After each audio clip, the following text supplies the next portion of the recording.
Good afternoon, ladies and gentlemen. Welcome. My name is GBay99. I hope you guys are all having a wonderful day. Today, I want to ask you one very simple but kind of important question. Do you guys think the PBE in League of Legends is doing its job? Now, for those of you that don't know what it is, the public beta environment was a system introduced by Riot not actually a long time ago now. It feels like it's been forever, where average everyday League of Legends players could apply and get approved to play patches ahead of time in a beta environment, as the name implies, where, let's say, a patch is coming out in 2 weeks, people could play the patch today and give Riot feedback on all of the new content introduced, any balance changes, any new reworks, new champions, any new systems introduced to the game could go on there for testing before they went on the live client.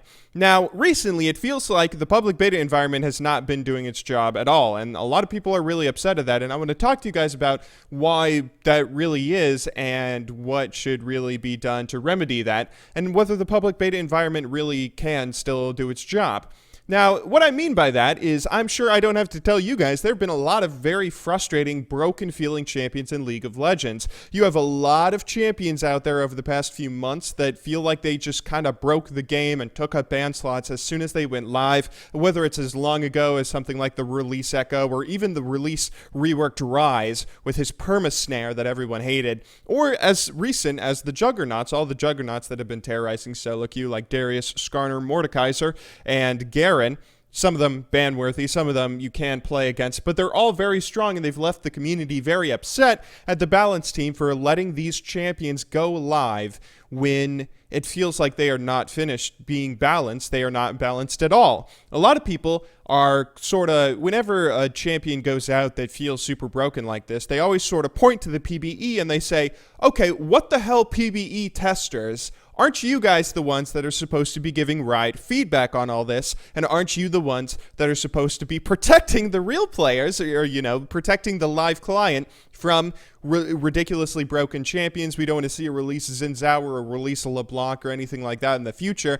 But a lot of champions have been feeling like they're getting to that kind of brokenness when they go live on the live client. So a lot of people are pointing to the PBE testers saying, what the hell, guys? Aren't you supposed to be protecting us from this? And the PBE testers are typically coming back saying, we did our best to try and tell Riot that these issues exist, but Riot never listened. Riot apparently they didn't make any changes before it all went live. So for instance, I think Garen and Darius and all the Juggernauts, I don't know if there were posts about every single one of the Juggernauts, but I'm pretty sure that people made threads telling Riot that, okay, these champions need to be toned down a bit because they are very, very strong, all these Juggernauts. I mean, I think the reworked Rise was the big one where I might be misremembering. It might have been another champion, but I think the reworked Rise was where there were a lot of posts on the PBE forums or boards or whatever where people were trying to tell Riot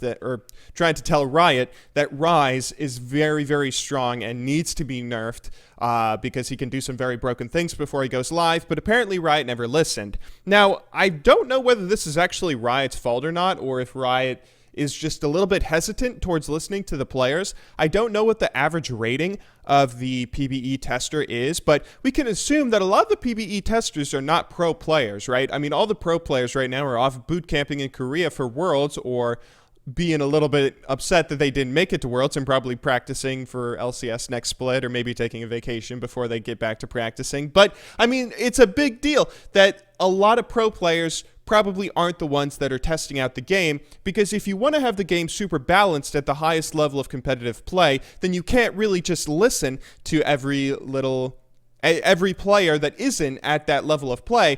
Just because, let's use an example, Tryndamere is really, really strong. Maybe Tryndamere is a champion that a bronze player has a lot of difficulty dealing with. They don't understand how to deal with him split pushing in the late game. They get really salty every time he crits them in early levels with that little bit of RNG and then just destroys the lane because of it.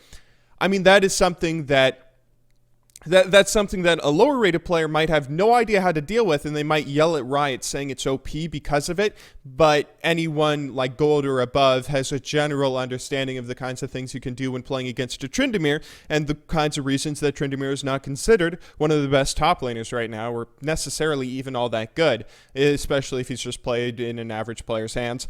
But I guess the point that I'm trying to make here is that it must be a little bit hard for Riot, unless the PBE is made entirely of Challenger and Diamond 1 and Master players. It's probably a little bit difficult for them to distinguish whether someone's saying Yi is super broken just because Yi has always been a champion that's broken at lower ratings, or if people are saying Yi is super broken because Yi with Stated Devourer actually is pretty damn broken or can really snowball a game super hard, and whether they should do something to change that.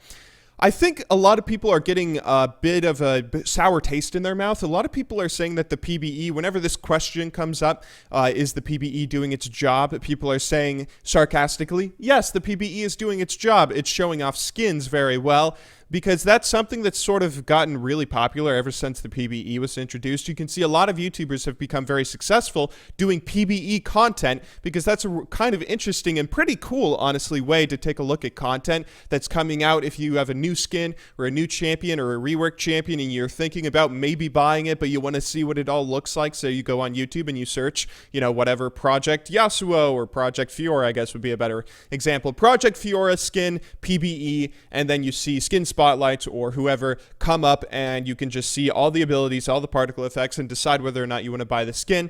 So that's a pretty cool thing, and that's sort of been what the PBE has mostly been about. It feels like, especially when you see so many PBE content YouTube channels getting super popular, it feels like the PBE has been much more about showing off the content to the community rather than giving the content and then taking feedback from it to Riot's perspective, or from Riot's perspective, or whatever.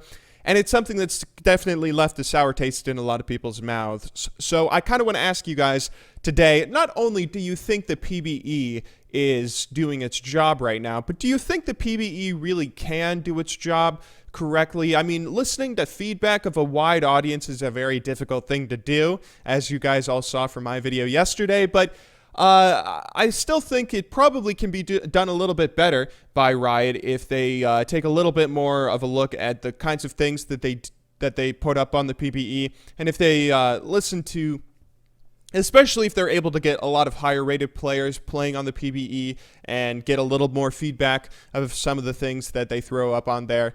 Or maybe, you know, who knows, maybe the balance team could just not make the Juggernauts and the Rise and the Echoes and all the frustrating champions we have to deal with. But anyway, I hope you guys all enjoyed listening to today's video. I hope you enjoyed watching today's video. I will, of course, see you all tomorrow. But until then, thank you very much for watching. Good luck in solo queue, and have a wonderful day.